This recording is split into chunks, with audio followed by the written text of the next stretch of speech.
The year is 2011. Finally, the filming of The Hobbit is underway. Sir Peter Jackson.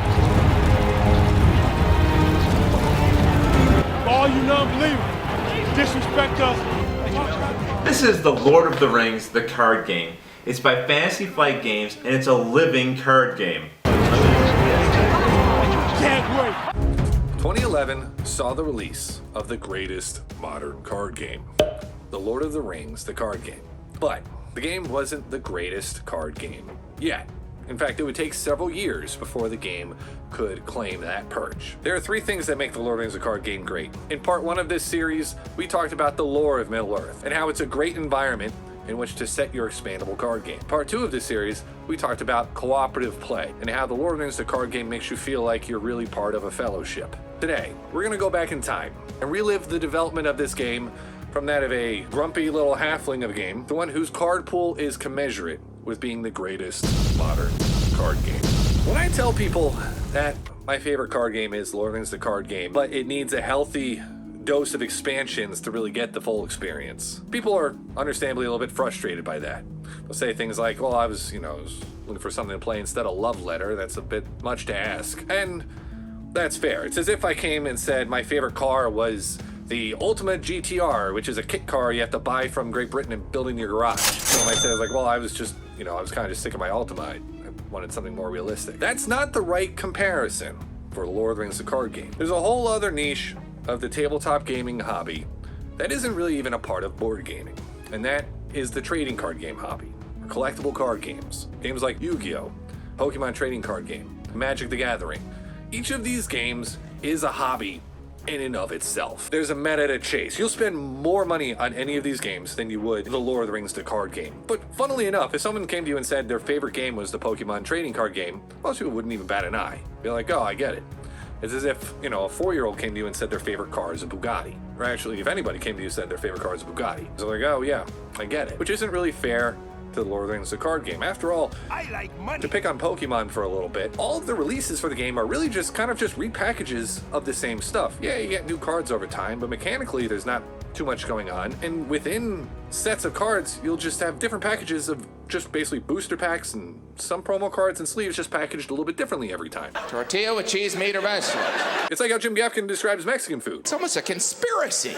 Obviously, with Lord of the Rings, the card game, you don't have the chase for the rare cards. No way. But to all of our benefit, in the late 2000s and early 2010s, Fantasy Flight Games peered into this taco-filled Bugatti that was trading card gaming, and it found something, and it pulled out of the flames something that was worth preserving. What are you doing?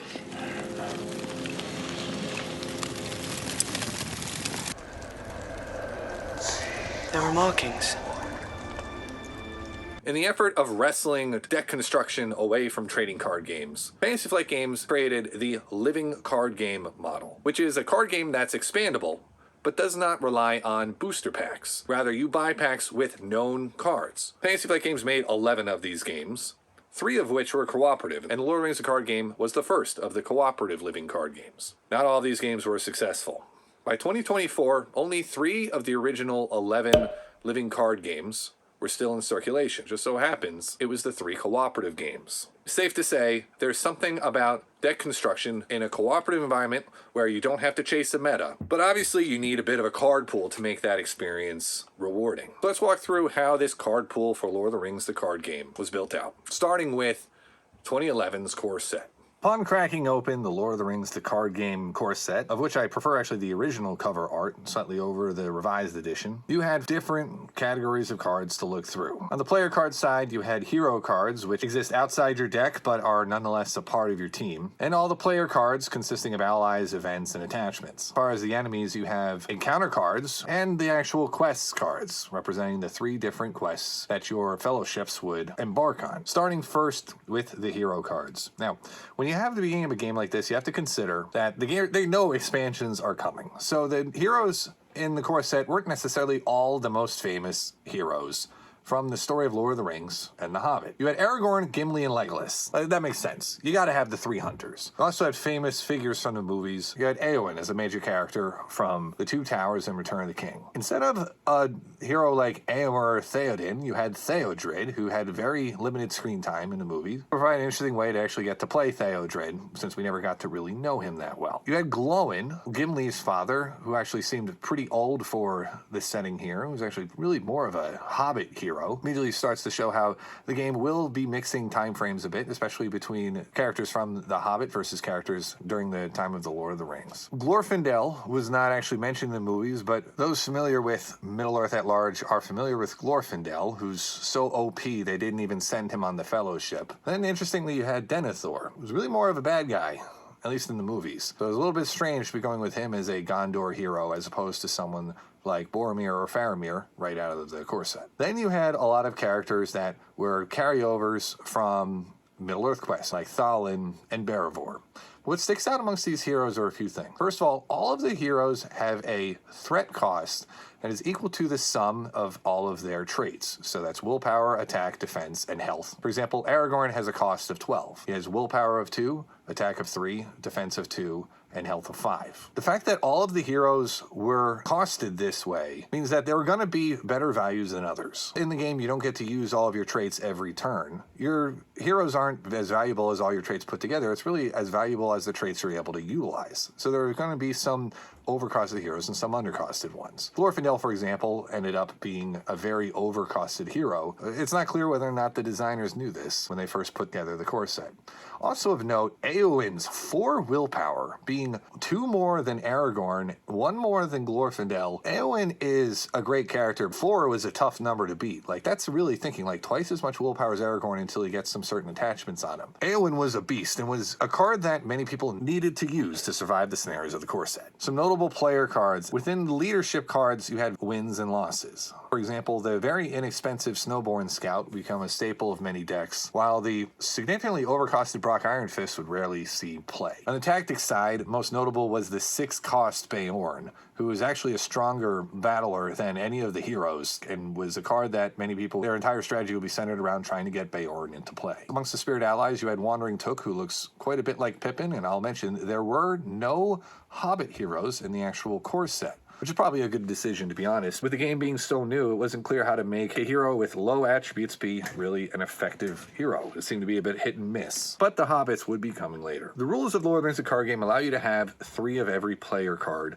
but the core set did not give you 3 of every card, and it knew to a certain extent which cards were better and gave you less of them to play with. For example, Dwarven Tomb, which allows you to reuse an event card, you only got 1 copy of that in the core set. You only got 2 copies of the resource-generating Steward of Gondor attachment. Almost certainly the greatest ally in the game was Gandalf. Even today, after a decade to build in the card pool, it's difficult to not include Gandalf, and 3 copies of that at Gandalf in every deck that you build. By the game controlling which cards you can include 3 of created 2 things. 1, it increased the difficulty of the quests in the core set, but 2, provided another reason to get multiple copies of the core set. You see, the core set was originally designed to be for 2 players. And the idea is you would buy 2 copies of the core set to play with 4. This seemed like a bit of a intentional gaming of the product line by Fantasy Flight. Honestly, how much would it really have been to include just a couple more threat trackers and the materials needed to play with 4 players? Probably not that much, which is why also the game kind of changed that with the revised core set. Amongst the player cards, you also had cards that weren't clear what their purpose was. For example, the Son of Arnor, leadership ally of cost 3 and attack 2 with no defense and no willpower. When you put Son of Arnor into play, you took an enemy and engaged it with you, despite the fact that Son of Arnor is not very strong. It wasn't obvious at the time how to use Son of Arnor, and Son of Arnor didn't become a useful card until other Dunedain cards came out much later, years later. So it's safe to say your deck building options in the game were limited. For the enemy cards, you had a mix of enemies, some spiders, some orcs, Hummerhorns, which are somewhat of a terrifying enemy to face, even both in the game and anybody that has a fear of bees. You had a large number of encounter cards that did not have a shadow effect. By the most recent expansions of the game, the vast majority of enemy cards would have shadow effects, making the combat phase of each round much more exciting. The Marsh Adder looks incredibly beefy, but never got much of a story behind it. It was like the game was allowing a yada yada yada for these truly terrifying enemies, but if nothing else, was providing amazing artwork. That's something that's been true from the beginning for really, well, all of Fantasy Flight's Lord of the Rings properties, because they reuse a lot of the same artwork. I keep mentioning this just as a footnote throughout this video series because I don't even know how to fully give credit to it. And apparently the originals for this artwork were all lost. The same commenter on Reddit keeps pointing that out to me, and I hope that's not true, but if it is true, that's kind of a tragedy. But the artwork in the Lord of the Rings card game is some of the best artwork, maybe the best artwork I've ever seen in a game. And it's a mix of illustrators, too. We have Winona Nelson, Alexander Sheldon, Jason Ward, Gen Z, Florian Stiltz, Mark Winters, Lauren Fetterman, David Licosu, Drew Whitmore, John Wigley, Magali Villeneuve, maybe the best of all of them. It's too many to name. But back to the cards. The core set famously came out with 3 quests: a passage through Mirkwood, journey down the Anduin, and escape from Dol Guldur. Passage through Mirkwood was an easy quest, and the only way you were going to have any challenge beating a passage through Mirkwood is if you were using half decks that you could begin the game with. See, the game came out with just enough cards for you to have roughly 25 card decks for each of the 4 spheres of influence in the game. So you can start off, you could play with a tactics deck, a spirit deck, a lore deck, or a leadership deck, meaning that you took the 3 heroes from that sphere and all the player cards for that sphere, throw Gandalf in there, and that's your deck. All of these half decks could realistically beat a passage through Mirkwood, except for tactics.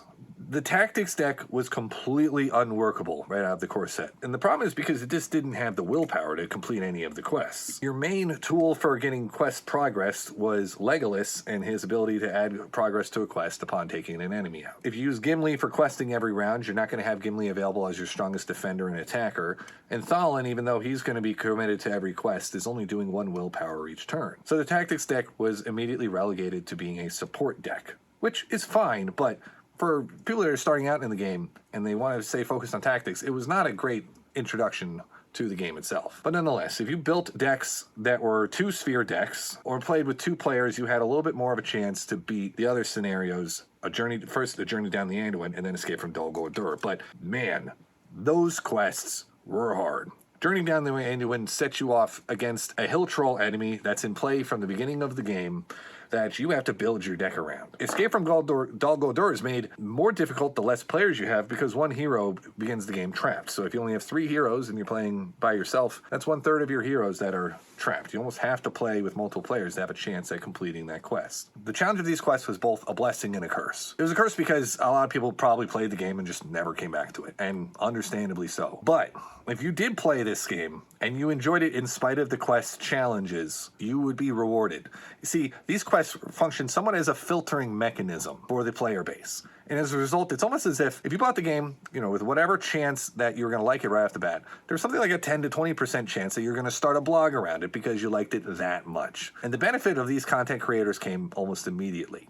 For example, given that the quests were so hard, some guy on Board Game Geek named Ninja Dorg came up with his own 6 quests that served as somewhat of a medium difficulty series of quests. These quests, and one of my favorite aspects of them, is they use cards such as Chieftain Uftak, which is a unique enemy that had nothing else special to do in the core set. It was just an enemy that came up with no story behind him. I mean, the guy, he gets experience as he plays. How can he not be an important character? My favorite deck for the Lord of the Rings card games core set is actually in the Hall of Fame on RingsDB. It's called Back to Basics. It's made by Xanalore, and it was made in 2016, but obviously could have been made with just a core set back in 2011. But here's how the deck works. It's a mix of 3 spheres. It's a 4-sphere deck. It has Beorn as an ally, which is a 6-cost tactics ally. But the way you get Beorn in play is you discard him, and then you stand and fight to pay for him with spirit resources. Now think about the thought that has to go into a deck like that. That's a real power deck, and it's using purely the mechanics on the cards. This is not a Rohan deck. It is not a Gondor deck. It's not a Dwarf deck. It's a deck that has been finely tuned by someone that truly deeply understands the game, and this deck is actually very good. That emphasizes the point, though, that because the game was so difficult right off the bat, it had its own filtering mechanism and helped make the player base the great one that has followed the game for over 10 years. The core set didn't give you much in the way of thematic deck building. There was no one trait you had enough of to build decks, but that started to change with the expansions that came out later in 2011. You see, the players that survived the filter were treated to expansions fairly early in the game's lifespan, as that was a given. The game was going to get expansions. 2011 not only saw the core set, but also saw the release of the Shadows of Mirkwood cycle. 3 months after the release of the core set saw the Hunt for Gollum expansion released. And the header for the Hunt for Gollum was Bilbo Baggins. Bilbo was the first Hobbit hero in the game. It was also the first hero whose cost was more than the sum of his traits. Bilbo's ability, which allowed the first player to draw an extra card every turn, the designers realized was going to be worth a bit. You needed to have a cost that was greater than 6. Although it did lead to a bit of an interesting time in the game. Obviously, with a new expansion, everyone's going to want to use as many cards as possible from this expansion, and throwing Bilbo in as a hero is a very kind of a niche hero, but you saw a lot of Bilbo decks at the time, just because we had something finally new to play with. This expansion, you also saw the hints of the 2 deck archetypes that we built out throughout the Shadow of Mirkwood cycle. In the Hunt for Gollum, you had Winged Guardian and the Eagles Are Coming, which were the beginning of Eagles decks. And you had Westfold, Horsebreaker, and Mustering of the Rohirrim, which started to build towards Rohan decks. These decks were still several expansions away from becoming real archetypes. One thing that was also made clear with this expansion is that the game was not going to fall victim to power creep. Only one of the player cards in this expansion cost more than 2, and that was the Rivendell Minstrel. That's something that trading card games will often fall victim to. Just look at the growth of, say, number of hit points against cards in the Pokemon trading card game. The quest for the Hunt for Gollum was fine enough and was definitely fit in as an easier quest than Journey Down the Anduin and Escape from Dol Guldur. Although it was a quest that definitely was a little bit rough around the edges, as too many hunters from Mordor could make the game almost impossible for you to complete, and you have to take multiple tries at it. And at this point in the game's life, its design was not well refined. We're talking about the child of the game in its early years. It is not fully grown yet. The second expansion of the Shadows of Mirkwood cycle was Conflict at the Carrick, which now saw another Hobbit hero, but this time it was Frodo. And Frodo was a very good hero. His cost was back to the sum of its traits, but Frodo was effectively a defender that lets you turn damage into threat increase, which is something that is easier to control than damage. So Frodo was actually a strong hero that's featured in a lot of decks, even after the newness of Conflict at the Carrick wore off. You had another Eagles card in Born Aloft, and a couple more Rohan cards with Nor Am I a Stranger and Eomund. You also had a Burning Brand, which ended up being one of the strongest attachments in the history of the game. You had the second Song card, which was the game's way of allowing resource smoothing, which basically added a resource sphere to one of your heroes. And the quest itself of Conflict at the Carrick was much more interesting than the Hunt for Gollum. You were playing out the scene from The Hobbit, effectively, where you were faced with a number of different trolls, and you had to get rid of the trolls in a controlled fashion. You had the help of objective ally, Grimbeorn the Old, and you got the beginning of Beorning decks with the Beorning Beekeeper, which would take over 5 years before that archetype got filled out. A Conflict at the Carrick was far from a perfect quest. Many found that it was their favorite at this point in the game. Next up was A Journey to Rhosgobel, which in my opinion was the game's attempt to make healing more valuable. After all, you had several cards from the core set: Glorfindel, Daughter of the Nimrydel, Lore of Enladris, Beorn's Hospitality, Self-Preservation, all these healing cards that when people played the game, you found you really didn't even use that much. So the Journey to Rhosgobel gave you someone you needed to heal, the Eagle Williador. The player cards further built on the themes of Eagle decks with Landreval, a nice beefy ally, and To the Eyrie, but also Radagast, who was an interesting ally that could actually collect resources and use them to pay for eagles. You also had Escort from Edoras to build out your Rohan decks, although your hero for this expansion set was Prince Imrahil, the Gondorian prince who has a much bigger role in the books than he did in the movies. Journey to Rhosgobel was followed up by the Hills of Emyn Muil. The hero of this expansion was Bran, son of Bane, or Bine, who's the son of Bard, so we're talking a little bit farther removed from the characters of The Hobbit. You had more eagles with Descendant of Thorondor and Meneldor's Flight. You had the Riddermark's Finest and Ride to Ruin to build out your Rohan decks. The 5-cost Gildor Inglorian was maybe the strongest ally outside of Beorn to be released so far. And you also got another Hobbit, which is nice. But the Hills of Emyn Muil tried to be a quest that focused on location exploring. And I'll tell you what, many people will say the Hills of Emyn Muil is the weakest quest in the history of the game. At this point in the game's history, we're seeing different quest types be tested out. Some to great success and some less so. The newness of the game shone brightly. We didn't quite know how to pull off all the things that it wanted to do. The Dead Marshes came next, where you had Boromir hero, he's so strong that he eventually would get nerfed. You had Vassal of the Wind Lord as an excellent Eagle ally that will be used in decks that weren't even necessarily Eagles decks. Spirit kept building into the Rohan theme with Elf Helm and We Do Not Sleep. And you had the last of the Song card attachment, Song of Battle, which now that there is an attachment for every sphere which you can use for resource smoothing. The mechanic that the Dead Marshes quest puts out there is the idea of an escape test. Effectively, a second quest within each round, which is an interesting mechanic that would be used at times later on in the game and to a little bit more success, but wasn't necessarily a fun addition yet. And then finally, you had Return to Mirkwood. This last expansion of the Shadows of Mirkwood cycle finished off the Eagles decks with Eagles of the Misty Mountains and Support of the Eagles. These cards allowed you to take Eagles cards, which were frequently leaving play quickly after being used one time, and gave you something to do with those cards.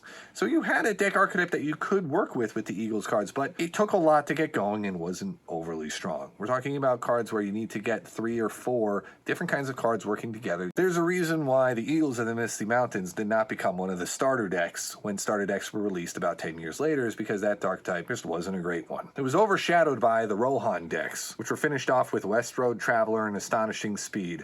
Although it was also interesting in this cycle how Tactics was the Eagles set here and Spirit was Rohan. Nonetheless, Rohan decks were actually fairly strong and were really the only archetype you had to play with here. And I'll come back to Rohan decks in a moment. The quest for Return to Mirkwood was another imperfect quest, as you had an absurdly powerful spider enemy, Addercop, which alludes to the names that Bilbo would call the spiders in The Hobbit, that would try to follow Gollum, who was now under your possession. But as the first player token moved, whoever had Gollum was really in for a tough go of it. This quest was nearly impossible to complete solo, especially if you were trying to build out fun thematic decks instead of power decks like the Back to Basics deck we talked about earlier. And it's fair to say that at this point in the history of the game that was the main thing that was lacking. It's the ability to make thematic decks. And the game was still difficult. You thought the quests in the Shadows of Mirkwood set were hard. You thought the quests in the core set were hard. Check out the first Gen Con release, Massing at Osgiliath. This quest is one of the first ones that took me, I think, a dozen times to beat. I was finding successful once with a combination of Eowyn, Theodred, and Daenerys, so it was a Rohan deck, because that was the only thing I had to work with at the time. Talking super strong enemies, surging enemies, the game was there to challenge you. But the designers seemed to know that it was a little bit too hard, because the hero in the final expansion of Shadows of Mirkwood was Dane Ironfoot. Dane Ironfoot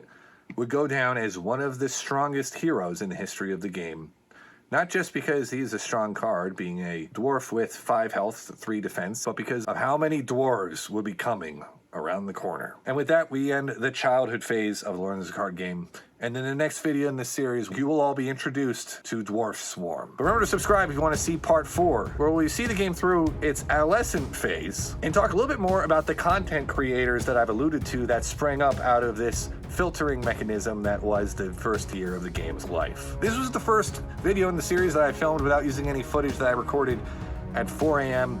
doing colonoscopy prep. And anything with the Jets fleece, that was putting me in the mood to get a colonoscopy, I guess. Thank you all for watching, and I'll see you in the next one.